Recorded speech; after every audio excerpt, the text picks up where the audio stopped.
Governor Ron DeSantis and Mark Levin give a shout out to COS, and COS state teams beat the Heat at their state capitals. Let's get you up to date on all things COS.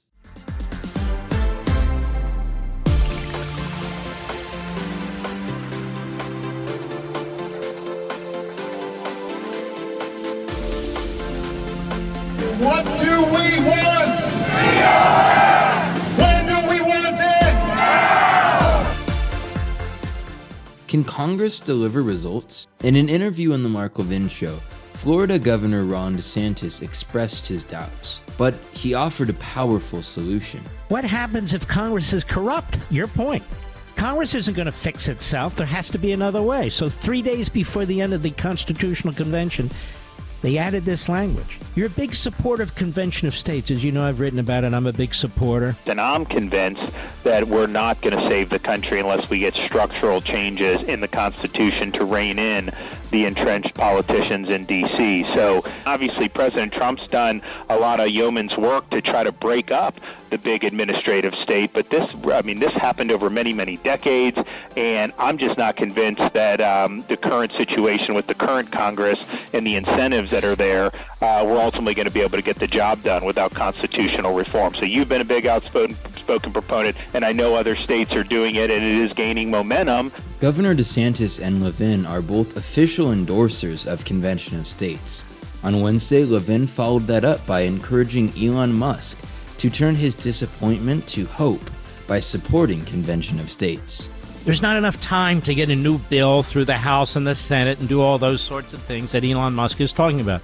You really want to fix in an institutional way what's going on.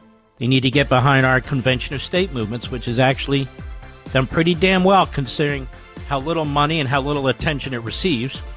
Meanwhile, COS President Mark Meckler hit the airwaves for Convention of States on several alternative media platforms. What we have is a long history. Every single administration in American history has grown the size and scope of the government with the exception of Calvin Coolidge. So if you're betting that we're going to be the one exception like Calvin Coolidge, not a good bet. What you need to bet on is yourself and the people that we're going to rise up and we're going to push back. And I think we have the opportunity to do that right now. And there's a reason that all these people in the administration are in support of Convention of States. Okay, we have a $6.5 trillion budget, and Congress is balking at $9 billion in recession. So what to do? Because I don't think we're going to see dramatic efforts by members of Congress. Mark Meckler joins me.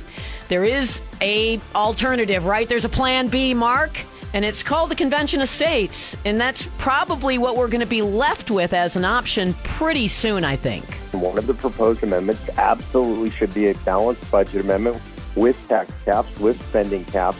A very special edition of COS at Home aired live Wednesday evening, celebrating Texas passing a clean Convention of States resolution with no expiration dates. Representative Sud, I'm curious, when you meet with constituents or perhaps other grassroots organizations, do they typically come to you and say, hey, we've got a whip count already in hand?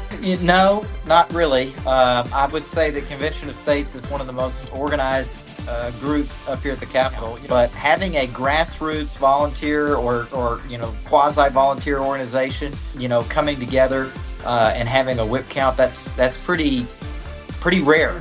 I think this was a team effort between Convention of States, TBPF, and just the grassroots, complementing each other's strengths on the ground at the Capitol. You can watch the full replay of the Texas Victory Roundtable at conventionofstates.com/at-home. And if you want to keep the victories coming, go to cospatriotsclub.com and check out the benefits of becoming a monthly donor for Convention of States. Those gifts help equip patriots with the training and tools they need. Summer is nearly upon us, but COS activists are still fighting hard for liberty in America. The COS Michigan and Massachusetts teams recently blitzed their respective state capitals to encourage their state representatives to vote yes for COS. We encourage our viewers to do the same by visiting conventionofstates.com/act and clicking on your state flag. What was your favorite news item for this week? Let me know in the comments section below, and I'll see you next week on COS Now.